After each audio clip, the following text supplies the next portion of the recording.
Sponsored by Squarespace. We've all been obsessed with monitoring a particular strait. That strait is the Strait of Hex'alor, and when you look across it, you see this mist-shrouded island. And here it is again on the Quel'Thalas loading screen. That big, immense mountain right at the very back. It's just off the coast of zul'aman. We're talking about it today because it's kind of important. It's called atal'utek. It was once a glorious temple of kings and priests that has long since been abandoned, and for good reason. Something the Amani built their most sacred site on top of, and something they've been afraid to go back for. Its surface is choked with rivers of venom. No Amani has set foot there in generations, and based on what's been datamined, troll-themed tier armor, raid tags, we're actually going there. So let's figure out what's waiting for us on the other side. Here's the thing I've noticed. A lot of people who need a website don't have one, or they have one that doesn't look great. And it's often not because people can't afford it. It's because they just get overwhelmed halfway through building it and quit. But today's sponsor, Squarespace, fixes the problem entirely. Their new blueprint system walks you through building your own template. It asks you what pages you need, suggests fonts that actually work together, and it gives you matching color palettes that fit your aesthetic. So you're not just starting from a blank canvas hoping for the best. You're guided by 20 years of design experience that have been baked into that tool. And it then scales with you. Do you need native video hosting? Not embeds, actual native video with a proper player. It's all there in Squarespace, designed to work seamlessly together. And it means that whenever customers hit your site, it looks professional. And when they buy something from you, Squarespace Payments handles it all cleanly. So you can build your site for free at squarespace.com/bellulargaming. And then when you're ready to go live, use code bellulargaming and that'll get you 10% off your first purchase of a site or domain. In the zone of zul'aman, we find altar keeper Dougal, and he gives us a rundown on the Loa. One of them, Pak, Loa of the Depths, is the keeper of the Strait of Hex'alor. In Dougal's words, the strait is, quote, separating us and land we no longer step foot upon. Yet, at the end of the quest there, we find Zul'jan staring across the strait, contemplating what may lie on the other side, contemplating the power he needs to resurrect the Amani Empire. In a slightly unhinged stay a while and listen scene, he tells us what he's thinking, and it may not be what you expect.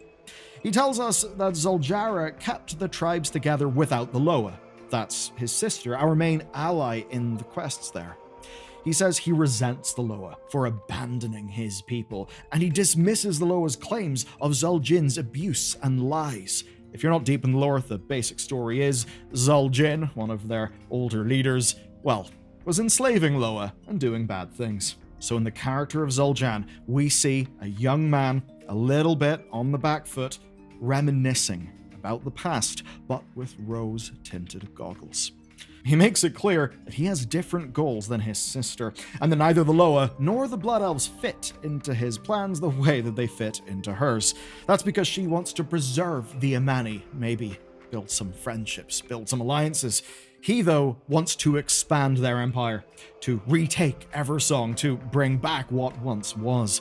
You can very much see Zul'jin's hatred looming over his grandson. But something doesn't add up here. Zul'jan hates the Loa, so whatever he's looking for at the other side has nothing to do with xal'atath. No, there must be something else on the island. And to understand what that something else may be, we need to go way further back to the founding of the Amani themselves.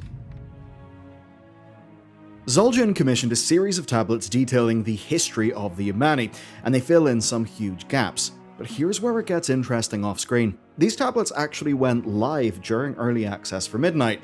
Players read them, we read them, but then Blizzard pulled them. And they're coming back in patch 12.0.5 with every mention of Amarajin's great power removed. Now this is likely a plot hole fix because the Amani are supposed to have lost this history, but that just makes it more interesting. So it seems the power is still down there, but the Amani just don't remember it. And now, it seems we'll discover this lore a good bit more directly in a future patch. Before the Sundering, the Amani fought against Zandalari Dominion. The Zandalari Empire was basically the almost globe-spanning main force on Azeroth at a certain period of time. Now, during this time, xal'atath was still trapped in the blade, and the blade was wielded by the renegade witch doctor Zando. And Zando used xal'atath to reawaken Kithix. Kithix is a Cathaxi general that had been dormant since the Ordering. That's way back in the past, whenever the Titans laid down a lot of beatdown on the old god forces. Now, when Zando resurrected Kithix, it awakened the buried legions of the old gods and started a war to retake the surface. This was absolutely huge and existential back in the day. So existential that Trollkind united to fight back. And in this war, the Amani, led by Amarigin, pledged to hunt down Kithix, as much to slay the beast as to escape the exploitation of the Zandalari trolls. They traveled far to the northeast into lush forests. They chased Kithix to the foot of a mountain, and there they slew him. But how did they take down something so powerful? Well, the tablets tell us that story. They tell us that Amarigin did it with a power that has been lost to the Amani ever since. And that is the big detail that matters here. Not just that they killed a Cathaxi general, but that whatever they used to kill it has been missing ever since.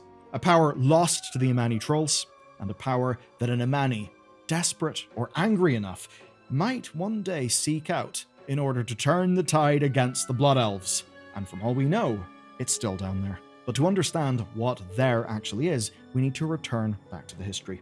After the battle, they built atal'utek on Kithix's corpse, and the temple became so sacred that only warlords and Hashay were allowed entrance to it.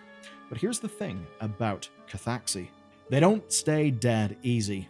That corpse has been down there for thousands of years, but dormant might be a more honest word to describe it than dead. And it's not just Kithix buried beneath it. Ul'atek, a snake loa, inhabits the island as well, and it's one of the loa that the Amani seem hesitant to even worship. The island itself is covered in snake motifs. It was even called the Isle of Fangs during Midnight's testing.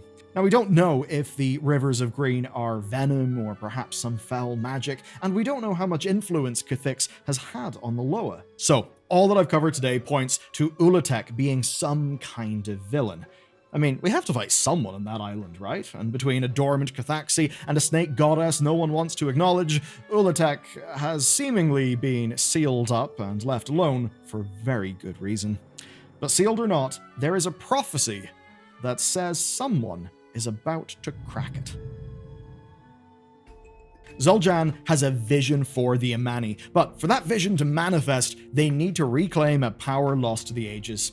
He thought he had found that power in the Lightwood, but that wasn't it, so that power is still out there. Now, the mystic Yayojin once prophesied that Zul'aman would be the next Hashay and would harness a power greater than any troll has ever known. But that did not happen. It did not happen with Zul'aman. No, Zul'aman and the villainous Hex priest Malakras abused the Loa's power, and the Loa abandoned them for it. But we just saw his granddaughter Zul'jara become Hashay. So the first part of that prophecy has came true, and that means that the second part is on the table. That part being harnessing a power greater than any troll has ever known. So let's put it together. A great power lies buried underneath atal'utek, lost since the Amani used it to slay Kithix. Zul'jara just became Hashay, and that's important because the Hashay are one of only 2 types of trolls ever permitted inside that temple. And the prophecy says that she is about to harness it. Those threads are not separate threads, they are the same story. Now remember, after that rant about legacy and destiny, Zul'aman went to Aman'azar and talked to Zul'jara. He supports her and would likely sacrifice his own vision for hers. But he knows that that power exists, and Amani legend points to it being on atal'utek. So I would argue that rather than Zul'aman turn into a villain, it's more likely that it's his obsession with that island that will lead us there. But of course, with Zul'jara being the one who can actually open the temple. But what if I told you that she is not the only one with an interest in what's buried under atal'utek? So here's the part of the story no one's talking about. We just learned that Cathix was originally awakened by xal'atath, through the blade, of course, and through Xando, who was wielding the blade, and that all that went down many thousands of years ago. That's actually how this entire chain of events started. The Amani's exodus, the hunt, the battle, atal'utek, the lost power, it all traces back to the character of xal'atath. And now, her servants are crawling all over zul'aman. We know that in patch 12.0.5, there will be void incursions. Likely xal'atath's forces actually making a pass on zul'aman, attacking the zone. They're doing ritual sites. So something's clearly going on. Now yes, absolutely xal'atath's forces will be there to disrupt the Amani trolls, who are, for now at least, kind of buddying up with us because we all know we need to destroy this big void threat. But with xal'atath, it's rarely that simple. There's always more going on. Why did she attack there so hard in the first place? Was she perhaps looking for something? Of course, you now likely understand the sort of thing she was looking for. I think she is circling back. And that whatever is buried underneath atal'utek is something that she knows about because she was there at the very beginning of this story. And sure, we don't know exactly what she's after. Cathix could just be another distraction, something to keep us busy while she goes and enacts part 2 of her post-Sunwell plan. Maybe she just wants to wake him up again. Maybe it's to do with whatever power was used to defeat him. Because that power is there. Zul'jara is prophesied to claim it, and with xal'atath, we now know the entity who started all of this is both back and interested. Meanwhile, the Vile Branch, once servants of Shadra, have turned away from their patron Loa entirely. They're actually kidnapping Witherbark trolls. They're turning them into zombies. They're claiming to have mastered death.